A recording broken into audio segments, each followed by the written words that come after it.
At Christmas, we need more time. Lindsey Graham said we need a delay at Christmas and get the president involved. We delayed till Christmas. We got the president involved. Still voting no.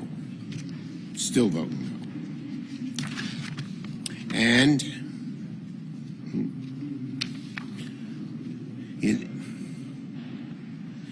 if in December, Senator Fisher said Democrats only support international aid, but they won't support his basic border security. We are told that our own border security is not related to this national security. That's absurd. We agreed with her. We needed it. No vote. And they're all voting no even on the motion to proceed. They don't even want to debate border. They don't even want to debate Ukraine and aid to Israel and humanitarian aid to the Palestinians. When President Trump came along and said he didn't want to solve the border problem, that he wanted it as a campaign issue, Speaker Johnson obediently changed his tune. Because you may remember, with our appropriations bills, for example, we were going to marry that to border security. He said those are two things that are going to be handled together. That was Johnson. Now he says they should be separate. So I'd like to address some of the Republican claims right here, right now. They want amendments to go on the bill. We'll give you amendments. If they want some time, go on the bill. We can spend time debating it. But vote no says you don't even want to debate or move forward on the bill. It's a rejection totally that flies in the face of what the American people want. Totally. They wanted 72 hours. Many of the people who signed the letter saying, give us 72 hours, came out against the bill long before the 72 hours was up. So, to the Republicans, we'll give you amendments. We will give you some time. Stay here as long as it takes. We feel it's so important. But go on the bill. Vote yes, and we can debate. I yield to Senator.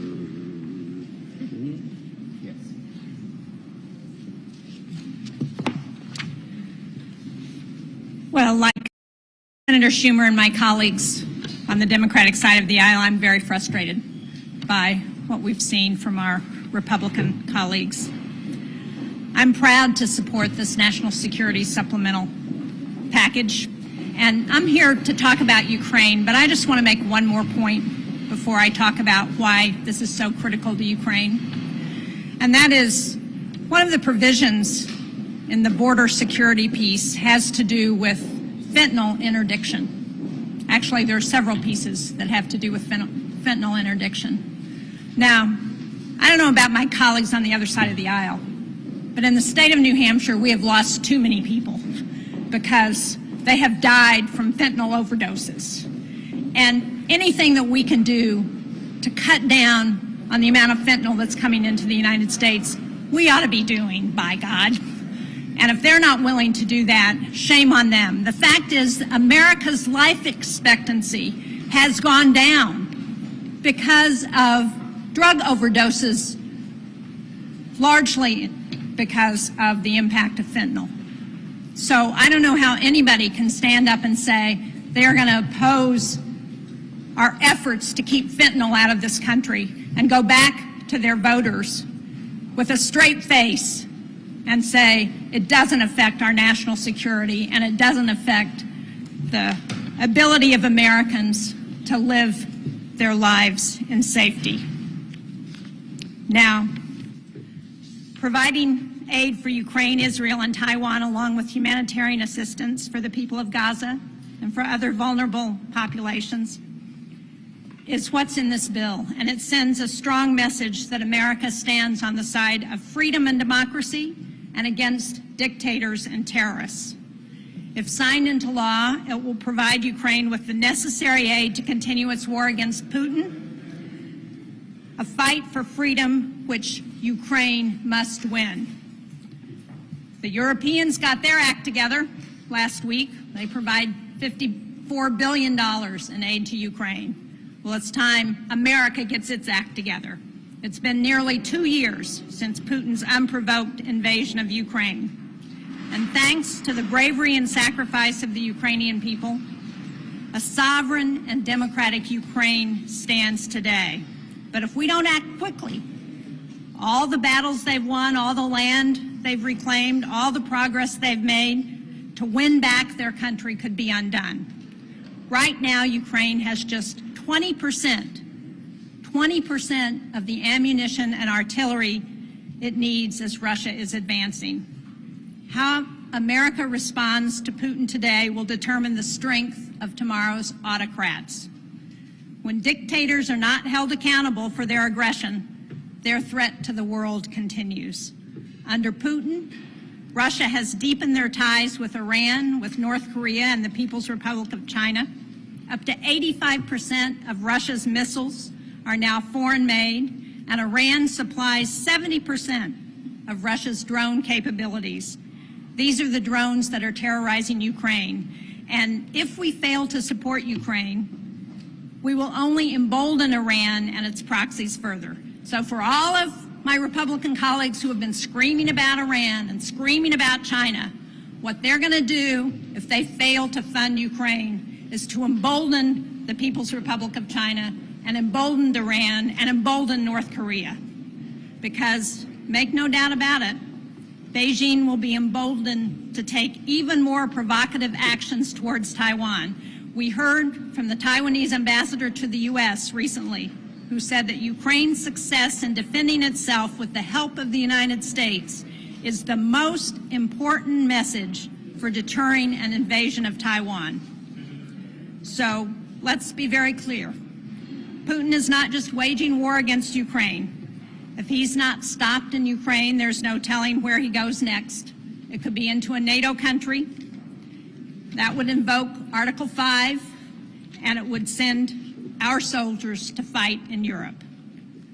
You know, the modern-day Republican Party, the party of Ronald Reagan, was built on standing up to our Soviet adversaries. But MAGA Republicans are willing to put at risk our national security to let Ukraine fail simply because they think it will help their nominee, preferred presidential candidate, former President Trump, in November. That's spineless and it's wrong. The bipartisan supplemental funding agreement will follow through on our promise to stand by our friends in Ukraine. We must not abandon Ukraine now.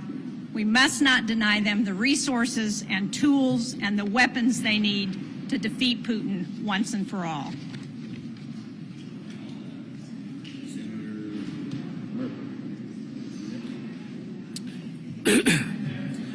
So, listen, I know that it's easy to lose your sense of outrage about politics. I know that it's easy to lose your sense of outrage if you've spent a lot of time in this building. But what has happened here over the last 4 months is outrageous. It is outrageous that last fall Republicans decided to play games with the security of the world and say that they wouldn't support funding for Ukraine, even though on the merits they supported it, unless we packaged it together with bipartisan immigration reform. It is doubly outrageous for them to now oppose the very bill that they begged us to craft. A group of us spent 4 months working every day, through the holidays, through the weekends, to satisfy the demands that Republicans made. We followed the Republican instructions on how to get a bipartisan border deal and how to get aid to Ukraine unlocked. And within 24 hours of unveiling that agreement, they abandoned bipartisan border reform and Ukraine for one reason, because Donald Trump asked them. They looked at a border reform package that would have gotten control of the border, that would have fixed the crisis at the border. And Republicans decided that they would be better off preserving chaos at the border as an election issue instead of solving the problem. I guess it's the negotiators' fault. We crafted a bill that was too effective. We reached a compromise that would actually fix the problem. And as it turns out, Republicans don't want to fix the problem. They want to leave the issue of immigration open as a political agenda item to exploit. So I don't think people should lose their outrage at what has just happened. One of my colleagues just a moment ago said that this is maybe the most dispiriting week that he has had since he came to Washington. It's dispiriting not just because we had a chance to solve a problem, the problem of the border.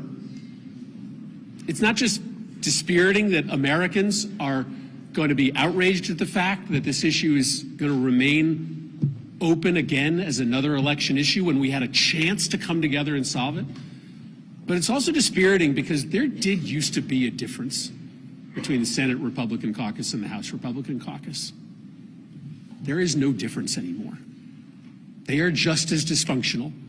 They are just as tied to President Trump. And that's a sad day for the United States Senate. So I think all of us are grasping for the path forward here. I think it's important to have the vote tomorrow so the American people can see, where do you stand? Do you want to fix the border, or do you want to keep the border a mess in order to help Donald Trump? Thank you. I have to, first of all, thank Leader Schumer, Senator Murphy, and Senator Shaheen for their great work and being here today, and all of my colleagues. Let me just say this. Let me bring this home a little bit. I was just at the border. It was not my first time at the border, but I was in the Tucson sector. It's 262 miles of border, and it is probably the busiest and most dangerous. And I met with the customs agents down there. I met with ICE. I met with the Border Patrol agents.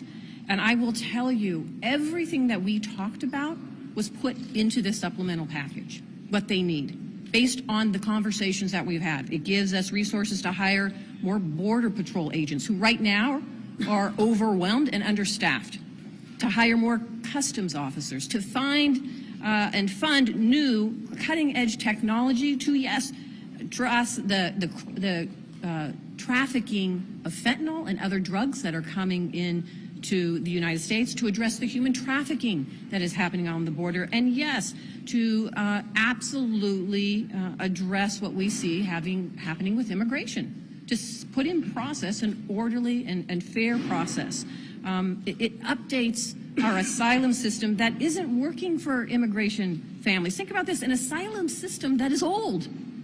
It is old. It hasn't been updated for the 21st century. It is now, we have put in place the opportunity to address years of challenges with the asylum process, now to put in place a fair process for anyone, a faster process, and gives due process to those individuals. The legislation also creates 250,000 new visas to help reunite families and encourage legal immigration. Is there more work to be done to fix our broken immigration system? Absolutely, absolutely. But this bill is an important first step. Doing nothing is not the answer. At the same time, passing this bill will get vital aid to our partners in Ukraine, in Israel, and Taiwan, as you've heard from my colleagues, while delivering humanitarian assistance to innocent Palestinian civilians. Let me just say this. Why shouldn't we secure our border, along with providing aid to other allies who want to secure their border? Why are my Republican colleagues refusing to do just that?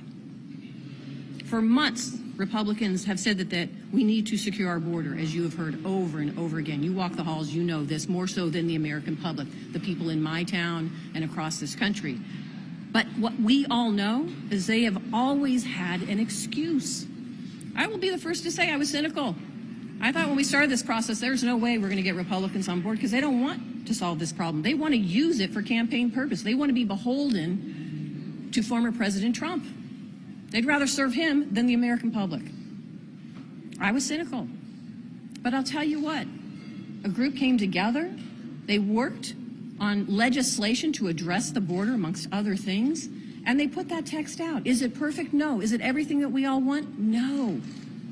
but does it address what I heard from those agents at the border and what we want to do in this country and our asylum process to ensure that we have an orderly process and we actually address issues dealing with migrant families? Absolutely. And that's why you have seen the Border Patrol Union supports this legislation. The American Immigration Lawyers Association has recognized this as an important first step that we need to take. So I do not understand now why my Republicans refuse to support this, other than going back to my initial cynicism, which is they don't want to. They want something to campaign on during this campaign, and they'd rather serve former President Trump. Let me say one final thing, because I think many of my colleagues, we're all outraged by this turnaround. And the fact that some of my colleagues on the far right would rather play politics with this issue than actually solve problems for the American public. Because I can tell you in my state, they want us to solve problems. We see the fentanyl coming in. Nevada's not a border state, but we see the issues bleeding across into Nevada from the fentanyl trafficking, from the human trafficking. We want to solve these problems, and we need partners to do so. When I was down at the border talking to the Border Patrol agents, I was at the Lukeville station. They were so pleased that any senator would come down there to talk with them and listen that one of the agents gave me, and if you know anything about challenge coins, this is something that is very significant for our officers, whether you're in the military or law enforcement. And this agent said, Senator Mastro, I want you to have this. I want you to not only take this, because this shows your support for who we are and what we do every day and allowing us just to do our jobs, but I'm giving you a second one because I want you to give the second one to one of your colleagues who supports us as well. I will tell you, unfortunately today, not one of my Republican colleagues is getting this. And if they do have one that is sitting in their office, then they better be talking to their Border Patrol agents why they're not supporting this legislation. Actually, at the end of the day, why they do not have their backs. There's too much at stake. It's time to stop playing games. American public want us to do the right thing here. We have a Biden-Harris administration that has put forth the support for this. There should be support for this in a bipartisan way, and let's stop playing politics with people's lives. Thank you. Thank you, Catherine. Mr. Yes. Are you concerned that if you aren't able to marshal a bill like this, which everyone agrees is a problem that needs to be addressed, that any sort of bipartisan legislation that you need to work on has any chance of passing in the future? Look, we feel this is so important for the security of America at the border, for the security of Ukraine and Israel. We're going to keep at it. This is not the last Republicans will hear from us. We're going to keep at it. We will have a vote tomorrow. We will move further forward. Stay tuned.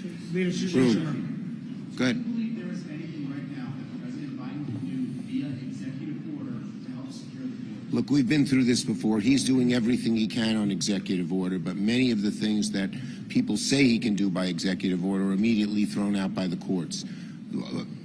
Our Republican leaders at times have all said we need legislation. Broom. Hometown newspaper, come on.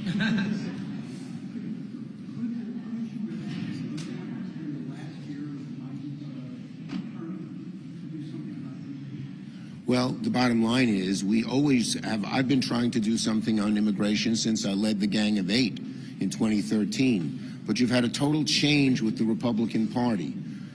Reagan was for immigration reform. H.W. was for immigration reform. W. was for immigration reform. I worked with them on all of it. We came damn close in 2013 where we got a lot of House people to be for it, but the Republican Tea Party in the House said no. As long as Donald Trump is president, it seems, by what happened yesterday, the Republicans, even though they know we have to do something, and even though the Chamber of Commerce and the Border Patrol and the Wall Street Journal editorial page said before it, they just don't have the backbone, the guts, the spine to resist the blandishments of Trump, even when they know he's wrong. Yes. Leader McConnell said just now that you should repackage the foreign aid provisions as a supplemental, not move forward with just that. As I said, we are going to vote on the bill tomorrow, the bill that's been for us. We're going to move further forward. Stay tuned. The Speaker has said that House Republicans were essentially shut out of these talks. Senators told them that essentially they'll deal with their own Senate product and not include that. Well, do you think? Did you make a mistake not putting the it- wisdom of what we did has shown that Speaker Johnson has just listened to Donald Trump time in, time out, and there'd be no bill if Speaker Johnson continued to listen to President Trump, and that's all he's done. Leader Schumer, on Yes. Mayorkas, have you have a plan for what would happen if Mayorkas, Secretary Mayorkas, is impeached in the House for how the Senate Well, would deal with that? let's see what the House first does. I mean, that's my question. Would you? Let's see what the House would you first move does. To dismiss? Would you move to dismiss it? Would you move to dismiss? Let's just see what the House first does. When you say that you would allow amendments, that open amendments process? We'll have a fair amendment process, and I promise that. And no leader, I did more in my 2 years as majority leader. We did more amendments than under the 4 years of the Trump administration. So I think my record shows I'm open to amendments. Thank you, everybody.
obviously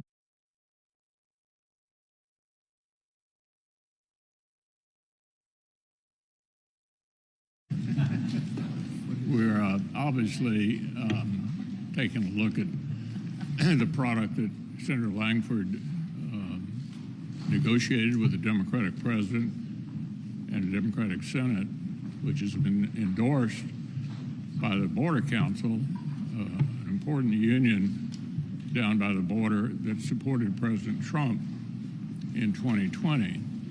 So that's the policy part of it. I think Senator Langford has done a remarkable job. However, we had a very robust discussion about whether or not this product could ever become law. And it's been made pretty clear to us by the Speaker that it will not become law. So I want to congratulate Senator Langford on a remarkable job of negotiating with the other side, getting the support of the Border Council. But it looks to me and to most of our members as if we have no real chance here to make a law. It looks like the January numbers are, as they come in, will represent the worst January ever on record when it comes to the southern border. That follows on December, which was not only the worst December on record ever, but the worst month ever in history on the southern border. Over 300,000 people apprehended trying to come across the border illegally in the month of December. Make no mistake about it. This is the Biden border crisis. This was totally avoidable. When he came into office, he reversed all the policies of the previous administration, and now we're seeing the results of that. It has been absolute onslaught at our southern border. It is completely out of control, and it just was totally avoidable. So we've had, as the leader pointed out, a very robust discussion on the proposal that's out there, and I also want to compliment James Langford. He did a couple of really important things. He got the Democrats to acknowledge, and Biden to acknowledge, what a crisis and a disaster this is at the southern border, and he put forward a proposal, did the very best he could, worked as hard as he could, pushed the Democrats as far as he could to try and get something that ultimately would work and would allow us to regain operational control of the southern border. But there are pieces of this that our members don't believe, obviously, go far enough.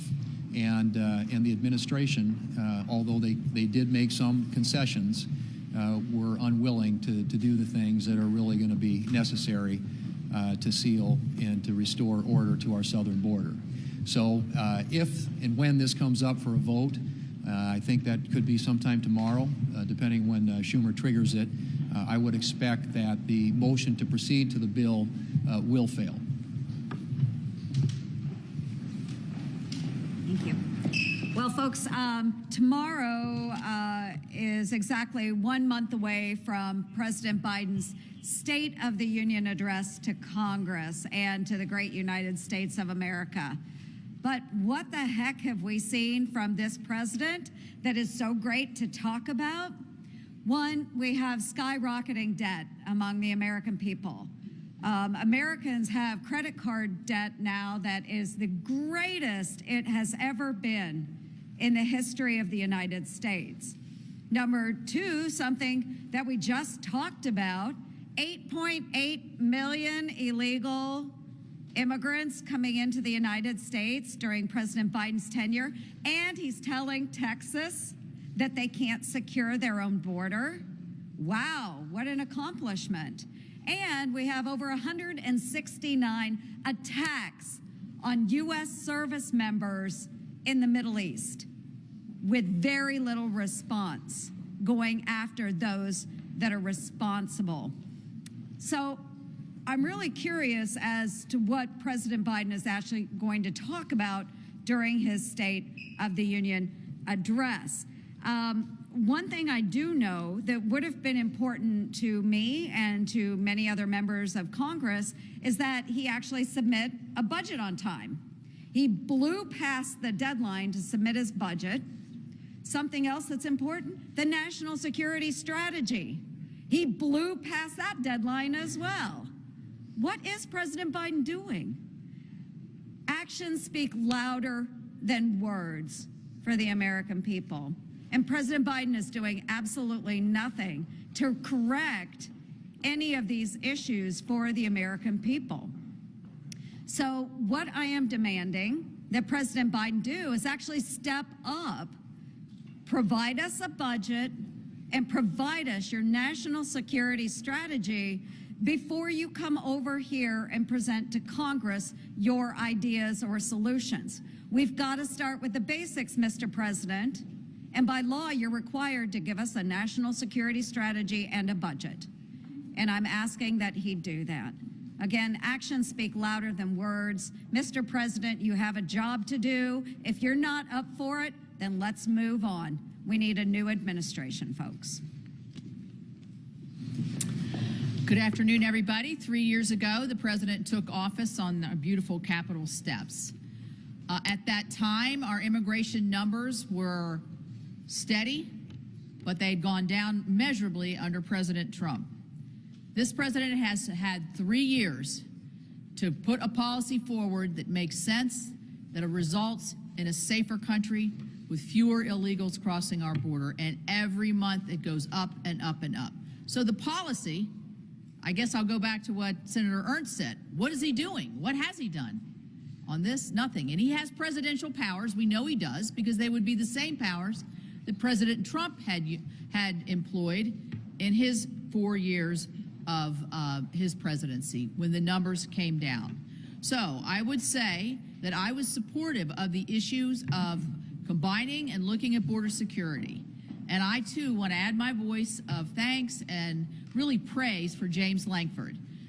He has been a soldier of the greatest proportions for us. He's taken a lot of time away from his family and his state to really try to work with an administration who has shown and demonstrated over 3 years they have no interest. And so we talked about a little bit in the lunch about what's in there, but you know there's a lot that's not in there that the Democrats would not accede to, would not agree to, would not even look at. And so now we're in a situation where people haven't had enough time to read the bill. It is inadequate.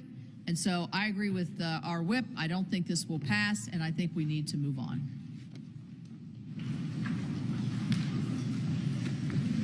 Well, we weren't here on Groundhog Day, but I was having some Jimmy Carter flashbacks on Groundhog Day, because you start looking at the numbers.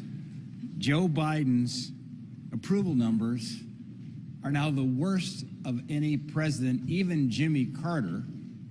In fact, you have to go back 75 years to find a president with lower approval numbers. NBC had him at 37% this past week, Gallup at 39%. You step back and look at why. Why have the American people weighed in on this presidency in a very significant way, giving him the lowest marks of any president at this time, his administration, in 75 years? Look, President Biden inherited a secure border. The numbers, as was pointed out earlier, were in pretty good shape.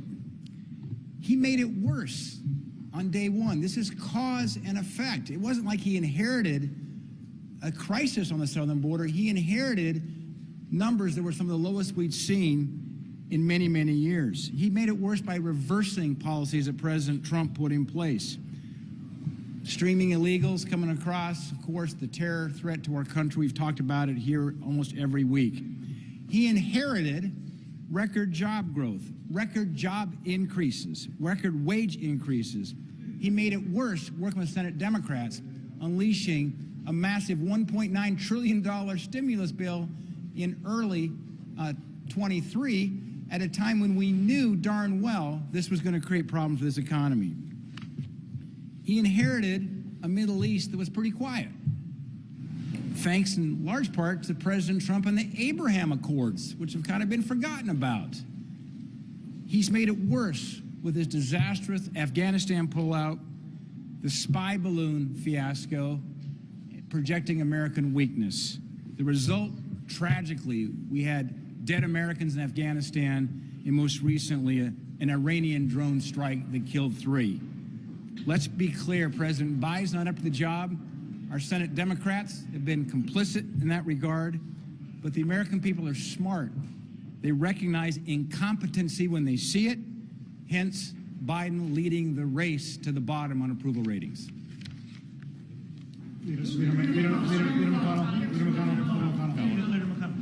Senator Ted Cruz had a press conference around noon today, said that you shouldn't have even tried to negotiate with Democrats, said this bill was designed to fail, and that it's time for you to step down as GOP leader. What's your response to that? I think we can all agree that Senator Cruz is not a fan. Leader McConnell. The president came out and he pointedly put the blame on Donald Trump. He said it is Donald Trump's is to blame for the failure of this bill. Was Trump's opposition too much for you to overcome? Well, I've said repeatedly every month I'm not going to get into comments about the race for the presidency among Republicans. I think in the end, even though the product was approved by the Border Council that endorsed President Trump, most of our members feel that we're not going to be able to make a law here. And if we're not going to be able to make a law, they're reluctant to go forward. There are other parts of this supplemental that are extremely important as well. Ukraine, Israel, Taiwan. We still, in my view, ought to tackle the rest of it because it's important. Not that the border isn't important, but we can't get an outcome. So that's where I think we ought to head. It's up to Senator Schumer to decide how to repackage this if, in fact, we don't go on to it. Leader McConnell, you know, Senator Schumer says that he worked extensively with you on this package. What do you say to your colleagues who said that you misread your conference in helping to craft this border provisions? I followed the instructions of my conference, who were insisting that we tackle this in October. I mean, it's actually our side that wanted to tackle the border issue. We started it. Obviously, with a Democratic president and a Democratic Senate, our negotiators had to deal with them. And James Langford, under those situations, did a remarkable job to pick off the Border Council, which supported President Trump. Certainly underscores that it was a quality product that that particular union felt would make progress toward making things better. But as I said earlier, things have changed over the last 4 months, and it's been made perfectly clear by the Speaker that he wouldn't take it up even if we sent it to him. And so I think that's probably why most of our members think we ought to have opposition tomorrow, we'll see, and then move on with the rest of the supplement. Leader McConnell, do you see our allies that